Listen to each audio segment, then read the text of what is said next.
નમસ્કાર દર્શક મિત્રો, આપ નિહાળો છો સાઈ ગ્રુપ મીડિયા હાઉસ દ્વારા સંચાલિત નવસારી લાઈવ અને ઝટપટ ન્યૂઝ નંબર 4 ની અંદર જે કેશડોલની સર્વેની કામગીરી છે એ ચાલી રહી છે, પણ ઘણી મુસીબતો પણ લોકોને આવી રહી છે. ખાસ કરીને જો એક વાત કરીએ તો આ એક પરિવાર છે કે જે મૂળ તવડીના રહેવાસી છે, પણ એમણે બીજું ઘર અહીંયા મિથિલા નગરીમાં પણ લીધું છે. હવે મિથિલા નગરીમાં રહે છે, વેરો મિથિલા નગરીમાં ભરે છે, બરાબર, એનો દસ્તાવેજ મિથિલા નગરીનો થયો છે, પાણી મિથિલા નગરીમાં આવ્યું છે, તો હવે એમણે કાગળિયા મિથિલા નગરીમાં આપવા કે તવડીમાં આપવા? કારણ કે ઘર તો અહીંયા છે, નુકસાન તો અહીંયા થયું છે. હું વાત કરીને કરતા એમની પાસે વાત કરીએ. શું નામ છે ભાઈ આપનું? અરવિંદભાઈ પટેલ. અરવિંદભાઈ, શું તકલીફ પડી? આ આપણા ઘરમાં અહીંયા ઘર છે, આપણું વર્ષો 2007 થી અહીંયા છે ને. હવે પાણી ઘરમાં આવેલા છે એમ, આપણે વેરો ભરીએ બધું જ એમ હે ને, દસ્તાવેજ કે બધું જ છે હરીવામાં.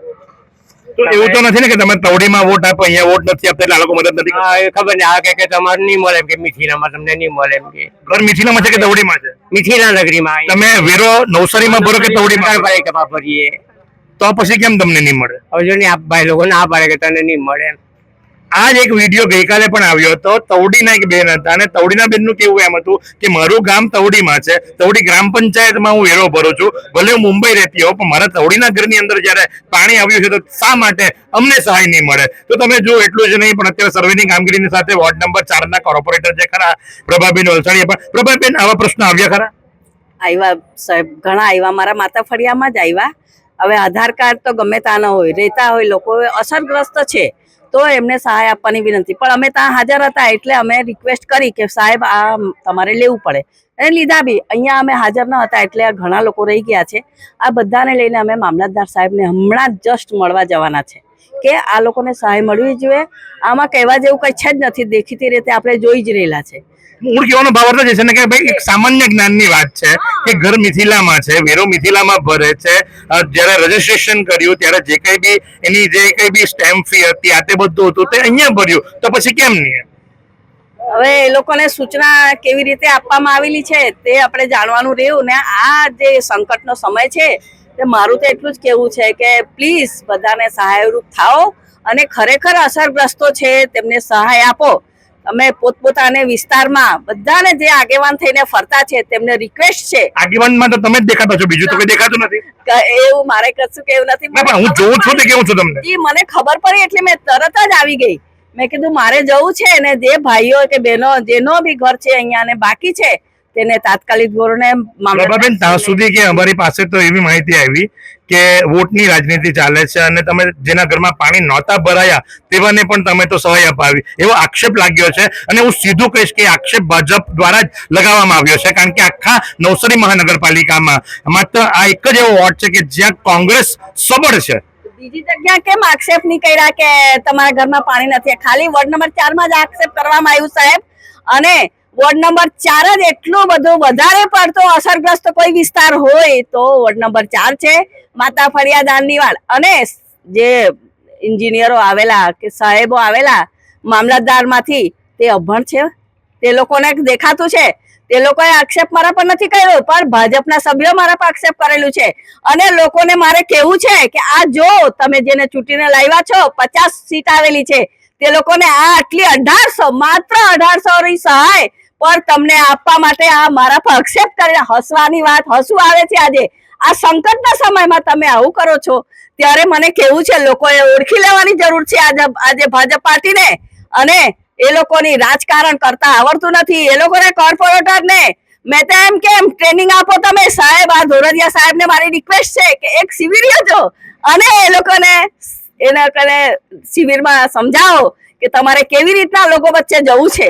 આ તો કઈ આક્ષેપ કરવાનો સમય છે? બહુ સાચી વાત કરી કે આક્ષેપનો સમય નથી, આ મદદનો સમય હોવો જોઈએ. તમે જુઓ કે અત્યારે જે ખરું આ સર્વેની કામગીરી પૂરજોશમાં ચાલી રહી છે અને સાથે જે ટેકનિકલ ઇસ્યુઝ પણ છે. તો આજે ટેકનિકલ ઇસ્યુ છે કે ભાઈ મિથિલા નગરીમાં રહેવાસી, બરાબર, વેરો મિથિલા નગરીમાં ભરે એટલે નવસારી મહાનગરપાલિકામાં આવે, તવડીનો આધાર કાર્ડ હોય તો કેમ નહીં એક્સેપ્ટ કરાય? એક્સેપ્ટ જ કરવો જોઈએ ને. વેરો તો ભરતા છે, નગરપાલિકામાં તો છે, નવસારી જિલ્લાનું જ છે ને. અહીંયા અમે 4 દિવસથી કામ છોડીને અહીંયા ઉભા છે. જે ભાઈ આવે તે કે તમારી બીજી ટીમ છે. આજે બી પૂછ્યું હતું કે બીજી ટીમ, અને હવે કે પૂરું થઈ ગયું એમ કે હવે તમે મિથિલા નગરીનું બધું કવર થાય. આ કેટલા ઘર બાકી છે અમારા અહીંયા? બધાને ત્યાં નુકસાન થયેલું છે, એની જવાબદારી કોણ લેવાનું છે? મત લેવાનું ત્યારે તમે લોકો આવે, અને જયારે વોટિંગ કરે ત્યારે તમે આખો દિવસ ઉભા રહે. અત્યારે એક બી ભાજપનો કોઈ દેખાતું નથી. ફોન કરે તો ફોન ઉચકતા નથી. અને અત્યારે એમ કે હવે પૂરું થઈ ગયેલું મિથિલા નગરીમાં. એ તો નહીં ચાલે, આજે બી નહીં ચાલે, કાલે બી નહીં ચાલે. હવે આવો ભાજપ વાળા અહીંયા વોટ લેવા માટે મિથિલા નગરી. આ જુઓ, આ છે આમ જનતા ને આ છે આમ જનતાનો આક્રોશ. આ આમ જનતા પોતાનો અવાજ બુલંદ કરી રહી છે. વોટ માંગતી વખતે આખો દિવસ પડી રહ્યો અને જ્યારે સર્વેની કામગીરી હોય તો કે સર્વે પૂર્ણ થઈ ચૂક્યો છે ને હવે કોઈને પૈસા મળવાને પાત્ર નથી. આ રસ્તા જુઓ, અહીંની સફાઈ જુઓ અને એ જ અહેવાલ માટે અમે આવ્યા હતા કે આ રસ્તા જુઓ, રસ્તાનો અહેવાલ જુઓ અને એના માટે કરી અને સ્પેશિયલી આજે સફાઈ થઈ છે કે નહીં એ જાણ મેળવવા માટે જ્યારે નવસારી લાઈવની ટીમ આ સ્થળ પર આવી ત્યારે માલુમ પડ્યું કે બધા જ સ્થાનિકો ભેગા મળી એમના કાગળિયા જે ખરા એ કાગળિયા બધા ભેગા કરી રહ્યા છે ને એ રજૂઆત કરવા માટે જઈ રહ્યા છે. કારણ કે મિથિલા નગરીમાં અડધાને મળ્યા છે ને અડધાને નથી મળ્યા. ફ્રૂટ પેકેટ બી નહીં આવે, કઈ કઈ જોવા માટે બી નહીં આવે, અને 1800 રૂપિયાની જે સહાય તે બી નથી આવી. નુકસાન તો કેટલું થયેલું છે, ફ્રીજ કબાટ બધું પણ નુકસાન થયેલું છે. તેને જગ્યાએ 1800 રૂપિયા આપીને ઉભા થઈ ગયા અને કાગળ લેવા માટે બી કોઈ આવ્યું નથી હજુ સુધી. અને કે મિથિલા નગરી બધું પૂરું થઈ ગયું, એવું થોડી ચાલે વળી. તો આપ જોઈ પ્રમાણે કે પબ્લિક હજુ આવ્યા જ કરે છે, પબ્લિક હજુ આવ્યા જ કરે છે. કાગળનો ઢગલો ભેગો થઈ ગયો છે અને સૌ કોઈ જે ખરા એ આજે સહાય મેળવવા માટે મહેનત કરી રહ્યા છે. કારણ કે અધિકારીઓનું જે કામ હતું એ અધિકારીઓ તો હાથ ઉપર કરી દીધા અને કહી દીધું કે ભાઈ સર્વે પૂર્ણ થઈ ગયો, સહાય ચૂકવાઈ ગઈ. તો આ શું છે? આ જનતા છે ને જનતા પોતાનો આક્રોશ ઠાલવી રહી છે ને આ છે વોર્ડ નંબર 4 અને વોર્ડ નંબર 4 ની અંદર હાલ આપ જોશો તો પ્રભાબેન વલસાડિયા જે ખરા એમના પતિદેવની સાથે અહીં આવ્યા છે અને સૌના કાગળો ભેગા કરવામાં આવી રહ્યા છે. અને સાથે જ જો વાત કરવામાં આવે તો પ્રકાશભાઈ પણ આવી ચૂક્યા છે. પ્રકાશભાઈ, તમારા વિસ્તારમાં સર્વે થઈ ગયો? થઈ ગયેલો છે સર્વે, અને બધાને સહાય ચૂકવાઈ ગઈ? મળી ગયેલી છે બધાને જ. તો અહીંયા કેમ બાકી રહી ગયું? અહીંયા હવે ખબર નહીં આ લોકો શું કરે તે નહીં ખબર પડે આપણને, કારણ કે બધા અડધાને બાકી રાખીને અડધાને તો એમ જ અમે લઈને જ જતા છે. પ્રકાશભાઈ, કેમ આ વિસ્તારની અંદર વિકાસ નથી દેખાતો? તમને વોટ આપેલા એટલે? ના ના એવું કઈ એવું મને તો એવું દેખાય છે કે ભાઈ તમને વોટ આપેલા એટલે આ વિસ્તારમાં વિકાસ નથી દેખાતો. હા અમને વોટ આપેલા એવું જ લાગે છે કે આ ભાજપને વોટ આપેલા. એ સ્પષ્ટપણે આપ જુઓ કે ભાઈ એક બે નહીં પણ કેટલા બધા લોકો અને આ બધા જ લોકો જે ખરા એમએસ સહાયથી વંચિત છે અને સર્વે પૂર્ણ કરી દેવાની વાતો કરવામાં આવી છે. તો સાથે જ મહિલાઓની સાથે પણ વાત કરવાનો પ્રયાસ કરીશું અને એમને પૂછીશું. બેન, શું નામ છે તમારું? साधना शर्मा। आपको मिल गई है सहाय? नहीं मिला है, क्यों नहीं मिला? वो हम लोग है ना जब जेरोक्स नहीं था इसके लिए नहीं मिला। अच्छा, और तब आपके पास में जेरोक्स नहीं था? हाँ सर्वे वाले आए थे? आए थे घर तक आए थे? नहीं घर तक नहीं आए, वो हमारे आगे ही रोड पे बैठे थे दुकान पे, हम लोग उधर तक नहीं पहुंच पाए, ऊपर से बाढ़ था तो मालूम नहीं पड़ा, तो फिर जब तक आए तो चले गए। तो जैसे कि यहाँ पे सब बता रहे हैं कि भाई बोले उन्होंने सर्वे पूर्ण कर दिया और बोलते कि सबको सहाय मिल गई, तो आप लोगों का कितने बाकी है? अंदाजन कितने लोग बाकी है? कम से कम मान लीजिए 20-30-40 लोग ऐसे होंगे। सर मेन क्या हुआ मालूम, मैंने कांटेक्ट भी किया तो ऊपर वाला अधिकारी क्या बोल रहा है कि जैसे हो गया सबका, तो ऊपर वाला बोल रहा है कि अब नहीं होने वाला ऐसा। तो अभी बोला कि एक इनका जो हेड था ना उनको फोन दिया तो वो ऐसा बोलता है कि डायरेक्ट सबका हो गया। हम लोग कल उनके पास 2 बार गए ना, तो उसमें हम लोग मतलब कोई भी मतलब बहुत महिला मंडल गई तो उनको ऐसे हाथ दिखा के भगा दे रहे थे, ऐसा हुआ। તો જે પ્રમાણે આપ જુઓ છો એ પ્રમાણે કે આ સ્થાનિકોનો સીધો આક્ષેપ છે કે અધિકારીઓ સાંભળતા નહોતા અને થઈ ગયું છે એમ પૂર્ણ કરી દેવામાં આવ્યું હતું. અને આપ જુઓ છો એ પ્રમાણે આ બધા જે ભેગા થયા છે એમના હાથોની અંદર કાગળિયા છે, કાગળિયાનો મોટો થપ્પો છે અને આ કાગળિયાનો મોટો થપ્પો લઈ અને હવે એ લોકો રજૂઆત કરવા માટે જઈ રહ્યા છે. સ્ટેપલ કરવામાં આવી છે. હવે તમે વિચાર કરો કે જો બધાને જ મળી ગઈ હોય સહાય તો પછી આ બાકી છે એ કોણ છે? તો એ જ જાણવાનું રહ્યું. હવે દૂધનું દૂધ અને પાણીનું પાણી થવું જોઈએ. ભાઈ પાણી તો ભરાયેલું ને? પાણી ભરાયેલું એવું તો નથી ને કે ભાઈ પાણી નથી ભરાયું? 1800 મેળવવા માટેની મહેનત હજી છે. પાણી ઘરમાં ચાંદા દિવાલ દેખાય છે ને આપણે આવે ઘરે તો પાણીમાં જ રહેલા છે બધા. ઘરમાં પાણી બધાને ભરાયેલા છે. ઘરમાં પાણી ભરાય છે. તમારે જોવું હોય તો ઘરની અંદર આવો અને ઘરની અંદર જે દિવાલ પર લીટા પડ્યા છે એ પણ જોવાની છૂટ. આટલા દાવાની સાથે જયારે આમ જનતા કહેતી હોય તો સર્વે કઈ રીતે પૂર્ણ કરી દેવામાં આવ્યો? વોર્ડ નંબર 4 અને વોર્ડ નંબર 4 માં 2 સીટ ભાજપે ખોવી માટે આ રાજનીતિની રમત રમાય છે? વિચારવું રહ્યું. એવી કઈ હોસ્પિટલ છે જ્યાં કેન્સર માટે સર્જરીની સેવા હોય, કીમોથેરાપીની સારવાર હોય, રેડિયેશનની સારવાર હોય, પીટી સીટી સ્કેન હોય, કેન્સરની પેથોલોજી હોય, મેમોગ્રાફી હોય, એટલે કે બધું જ. હા, બધી જ સારવાર એક જ હોસ્પિટલમાં હોય. તે છે નવસારી નિરાલી કેન્સર હોસ્પિટલ. વિરામ બાદ આપનું હાર્દિક સ્વાગત છે. વોર્ડ નંબર 4ના બંને કોર્પોરેટરો કોંગ્રેસના એટલે કે પ્રભાબેન અને પ્રકાશભાઈની સાથે નવસારી શહેર કોંગ્રેસના પ્રમુખ દીપકભાઈ બારોટ અને પૂર્વ પ્રમુખ ધર્મેશભાઈ માલી પણ જોડાયા અને સૌ ભેગા મળી પહોંચ્યા પ્રાંત કચેરી ખાતે, જ્યાં ડૉક્ટર જનમ ઠાકોરને એમણે પોતાની રજૂઆત કરી. ડૉક્ટર જનમ ઠાકોરે રજૂઆત સાંભળી અને એમણે કહ્યું કે કોઈ પણ મળવાપાત્ર વ્યક્તિ બાકી ન રહી જાય એની તમામ કાળજી રાખવામાં આવશે. સર્વે ટીમની સાથે આપની મુલાકાત કરાવવામાં આવે છે. આપ સર્વે ટીમને સ્થળ ઉપર લઈ જાઓ, ત્યાં સર્વે કરી પંચનામું કરી અને જેમને પણ જે પણ સહાયતા મળવાપાત્ર હશે ચોક્કસથી ચૂકવવામાં આવશે. તો સાથે જ એક ટેકનિકલ ઇસ્યુ કે જેની અંદર વ્યક્તિનું ઘર તવડીમાં પણ છે અને એનું ઘર મિથિલાનગરીમાં પણ છે, રહે છે મિથિલાનગરીમાં, પણ એનો આધાર કાર્ડ તવડીનો છે.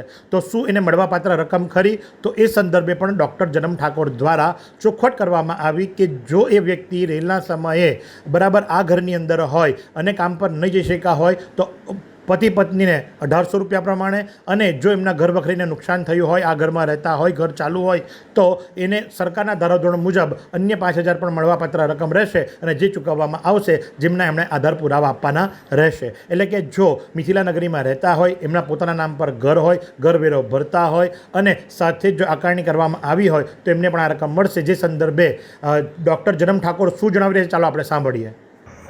મિથિલાનગરી નવસારી શહેરના ઉત્તર ભાગમાં આવેલું છે અને વોર્ડ નંબર 4માં છે. એ વિસ્તાર હંમેશા નદીને લગોલગ આવેલો હોય અને બાજુમાંથી એક તળાવ અને ખાડી જેવું પણ સ્ટ્રક્ચર પસાર થાય છે. એના કારણે થઈને મિથિલાનગરીનો સમગ્ર વિસ્તાર કાયમ આવી રીતે પૂર્ણા નદીમાં પૂર આવે તો ડૂબી જતો હોય છે. વિસ્તાર ઘણો મોટો છે, મોટા પ્રમાણમાં 2 મંજિલા 3 મંજિલા ઇમારતો છે અને એને કારણે થઈ અને આપણે જે આપણી ત્યાં એક ટીમ છે એની જગ્યાએ આપણે ગઈકાલે કુલ 9 ટીમો ઉતારી હતી અને સમગ્ર વિસ્તારનો સર્વે પૂર્ણ કરી અને અમારી પાસે ગઈકાલ રાતની સ્થિતિએ લગભગ 1620 જેટલા કુટુંબોના ફોર્મ ને બધી વિગતો આવેલી હતી. એ લોકોને ત્યાં રૂબરૂ કેશ ડોલ પણ આપવામાં આવેલ છે 1800 રૂપિયા સરકારના નિયમ મુજબ, અને એમને ઘરવકરી સહાય પણ જે ભોંયતળિયાના છે એમને મળવાપાત્ર હોય એમને ઘરવકરી માટે પણ વિગતો મેળવી લીધેલી છે. તેમ છતાં પણ આજે અમુક ચૂંટાયેલા પ્રતિનિધિઓ સાથે લોકો રજૂઆત કરવા આવ્યા હતા કે એ લોકોનું જે વિસ્તાર છે એમાં અમુક ઘરો છે 20-25 ઘર એ રહી ગયા છે. એટલે અમે અહીંયાથી જે અમારી સર્વે ટીમ છે તેમને સૂચના આપી છે કે એમની સાથે જાય, એકવાર સ્થળ પર વેરીફાઈ કરે કે કોણ રહે છે અને કોનું કયું ઘર છે અને કઈ રીતની પરિસ્થિતિ છે. ત્યારબાદ જો એ નિયમ અનુસાર એમને પાત્રતા ધરાવતા હશે તો તેમને પણ કેશ ડોલ અને ઘર વકરી સહાયની ચૂકવણી અમે નિયમ અનુસાર કરીશું. એક ટેકનિકલ એરર આવી છે, ઇસ્યુ છે કે ભાઈ જેમનું ઘર મિથિલાનગરીમાં છે પણ આધાર કાર્ડ બહારનો છે તો એમને મળવાપાત્ર ખરું? જે લોકો જ્યાં રહે છે અને જો એના એ પુરાવા આપે છે કે ભાઈ એ લોકોનું જ મકાન છે, એમનું આકારણી હોય કે ગમે તે હોય તો 100% ચોક્કસ એવા કિસ્સામાં આપણે એ લોકોને કેશ ડોલ અને ઘર વકરી સહાય બંને જે પ્રમાણે મળવાપાત્ર છે એ પ્રમાણે આપીશું. તો આ પ્રમાણે વોર્ડ નંબર 4 મિથિલાનગરીમાં લગભગ 60 જેટલા વ્યક્તિઓ કે જેઓ આ સહાયથી વંચિત રહી ગયા હતા, જેની માંગણીને આજે પ્રાંત ડૉક્ટર જનમ ઠાકોર દ્વારા સ્વીકારવામાં આવી અને સર્વે ટીમને ઓર્ડર કરવામાં આવ્યો. તો આ જ પ્રમાણે આવા અવનવા સમાચારો માટે આપ નિહાળતા રહો નવસારી લાઈવ અને ઝટપટ ન્યૂઝ. શું તમે શરીરના સાંધાના દુખાવાથી પીડાઈ રહ્યા છો કે પછી તમે કોઈ સ્પોર્ટ્સ ઇન્જરીથી પીડાઈ રહ્યા છો? લકવાની બીમારી બાદની પીડા સહન કરી રહ્યા છો? શું તમને સ્પાઇનલ પ્રોબ્લેમ છે? તો આ તમામ દુખાવાને હવે બાય કરી દો, કારણ કે માસ્ટર ડિગ્રી ધરાવતા ખૂબ જ અનુભવી ફિઝિયોથેરાપિસ્ટ ડૉક્ટર અમિત પટેલ પાસે તમે આ તમામ સમસ્યાઓનું સચોટ નિદાન કરાવી ફરીથી નોર્મલ જિંદગી જીવી શકો છો. તો સરનામું નોંધી લો. Comprehensive care centre, DD street, library પાસે, અનુરાગ સારીઝની લાઇનમાં, નવસારી.